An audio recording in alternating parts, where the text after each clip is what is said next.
Kalau saya melihatnya, kita dari asosiasi e-commerce sendiri, kita mempunyai gerakan yang juga memang di-launching bersama Pak Presiden, Gerakan Bangga Buatan Indonesia. Di Gerakan Bangga Buatan Indonesia itu sendiri, para anggota IDEA, kita bergotong royong bagaimana kita berfokus memajukan UMKM lokal supaya terjun ke marketplace. Dan di tahun lalu itu sudah ada 3,8 juta, Mas, UMKM lokal yang sudah terjun ke marketplace.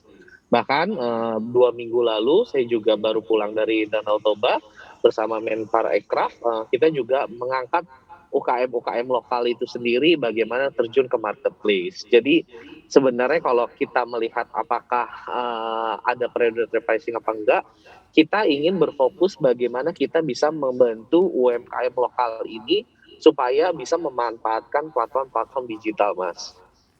Mhm. Mas Bima, sebenarnya kalau dalam e-commerce ini, sebenarnya seperti apa aturan predatory pricing ini yang sudah ditetapkan oleh e-commerce atau mungkin IDEA sendiri? Gini, kalau aturan itu kita pasti merujuk ke peraturan PP 80 2019, penyelenggara melalui sistem elektronik. Dan di situ juga diatur mengenai bagaimana kita perdagangan ya, bagaimana asas perlindungan konsumen ya, bagaimana di sini dalam PP 80 juga diatur bahwa kita harus mempromosikan produk-produk lokal yang ada di dalam negeri. Jadi di dalam aturan itu kita merujuk ke PP 80. Tetapi jika memang pemerintah ingin mengatur hal lain yang belum diatur di dalam PP 80 mengenai predatory pricing, kita sangat terbuka bersama dengan pemerintah untuk menyuarakan bagaimana membuat aturan yang level playing field, Mas. Mhm. Tapi sebenarnya kalau di dalam e-commerce sendiri, ada tidak aturan yang sudah diatur bahwa harus ada berapa persen produk lokal yang juga terpampang di e-commerce atau mungkin diperjualbelikan? Presentasinya tidak ada diatur di dalam aturannya, Mas. Tetapi di dalam aturan PP 80 yang tadi saya sampaikan, bahwa PMEC itu harus mempromosikan produk dalam negeri. Besaran presentasinya itu belum diatur di dalam aturannya.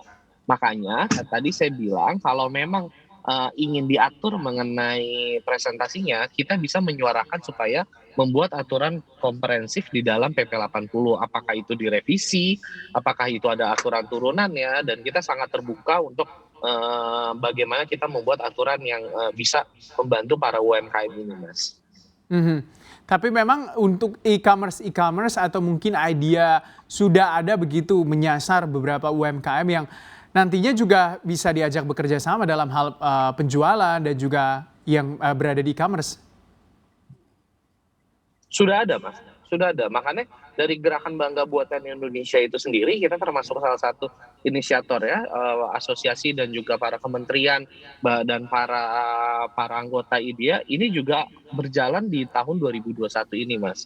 Di 2021 ini kita juga akan berkeliling daerah, dari daerah-daerah yang memang kita targetkan supaya produk-produk UMKM itu sendiri bisa tergabung di dalam Gerakan Bangga Buatan Indonesia. Jadi tahun ini sendiri kita dari asosiasi sangat berfokus sekali membantu produk-produk UKM ini supaya memiliki daya saing untuk bisa bersaing di market global, Mas.